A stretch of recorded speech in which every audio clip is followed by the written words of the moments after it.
நாங்க சீட்டு எண்ணிக்கை பொறுத்த வரைக்கும் கடந்த முறை 6 தொகுதியில் நாங்கள் போட்டி போட்டோம். அது முடிவு எடுக்க வேண்டிய எங்களுடைய தலைவர். அது சொல்லக்கூடிய அதிகாரம் எனக்கு கிடையாது. அதிக பரிசீகமே தரமா தான் வராது. எங்களை பொறுத்த வரைக்கும் நம்பிக்கையோட இருக்கும். நாங்க கிட்டத்தட்ட கடந்த 7 வருஷமா இந்த திமுக கூட்டணியில் நாங்க இருந்திருக்கிறோம். நாங்க மக்கள் பிரச்சனைகளுக்காக இந்த அரசோடு சேர்ந்து நாங்களும் வந்து பாடுபட்டு இருக்கிறோம். அதனால அந்த எத்தனை சீட்டுங்கிறது வந்து நீங்க இங்க இயக்க தலைமையும் கூட்டணி தலைமை முதலமைச்சர் அண்ணன் தளபதி தான் முடிவு எடுக்கணும். இடைத்தேர்தல் பொறுத்த வரைக்கும் தோழர் நீங்க கேட்கறது கேள்வி வந்து ஈரோடு வந்து நீங்க காங்கிரஸ் சட்டமன்ற ஒரு வேட்பாளர் இருந்து அவர் தொகுதி காங்கிரஸ் கிட்ட இருந்திருக்கு. அவர் இறந்துட்டாரு. ஒரு துரதிருஷ்டவசமானது. ஒரு மூத்த தலைவர். அப்படி இருக்கும் பொழுது அந்த தொகுதியை பொறுத்த வரைக்கும் ஒண்ணு காங்கிரஸ் இல்லைன்னா காங்கிரஸ் விட்டு கொடுத்தா அவங்க திமுக அவங்க இருப்பாங்க. பை எலெக்ஷன் பொறுத்த வரைக்கும் நாங்க கிளைம் பண்ண மாட்டோம். நாங்க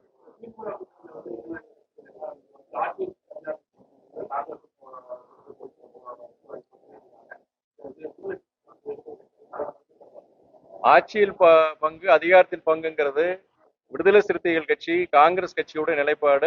அது வந்து அவங்களுடைய அந்த இயக்க தோழர்களுடைய ஆசையை தவறு கிடையாது. நம்ம தவறுன்னு சொல்ல மாட்டோம். அதே நேரத்துல மதிமுகவை பொறுத்தவரை இந்த கால சூழ்நிலை எப்படின்னா தமிழ்நாடு அரசியலில் இது போன்ற சூழ்நிலை முன்னாடி வந்தது கிடையாது. கிட்டத்தட்ட 100 வருஷமா நீதி அதாவது ஜஸ்டிஸ் பார்ட்டில ஆரம்பிச்சு நீதி கட்சியிலிருந்து ஆரம்பிச்சு இன்னைக்கு வரைக்கும் மதவாத சக்திகள் தமிழ்நாட்டுல வேரூன்ற கூடாது.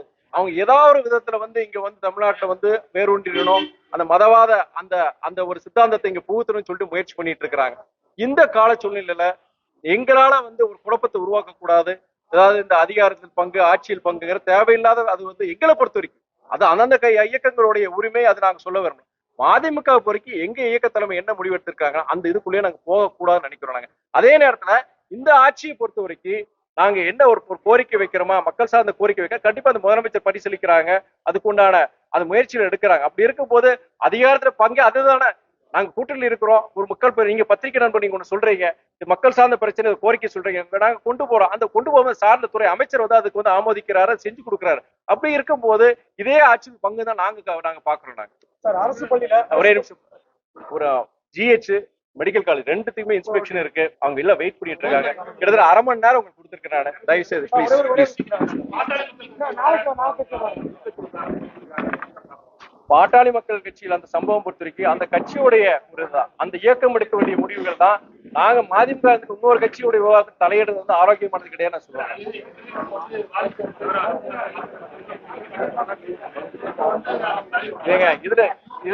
இது ஐயா மருத்துவர் ராமதாஸுக்கும் சகோதரர் அன்புமணி ராமதாஸுக்கும் இடையான பிரச்சனை. அந்த பாமக அந்த கட்சிக்குள்ள இருக்க பிரச்சனை. இதை பத்தி கருத்து சொல்ல விரும்பல. ஆரோக்கியமானதும் கிடையாது. அலுவலகம் புதுக்கோட்டையை பொறுத்த வரைக்கும் அங்க அலுவலகம் பொறுத்த வரைக்கும் எங்களுக்கு மாநகராட்சி கொடுத்திருக்கிற இடத்த கொடுத்துட்டாங்க. அடுத்து இனி ஒரு மாசத்துக்குள்ள நாங்க ஆபீஸ் எனக்கு திறந்துருவோம்.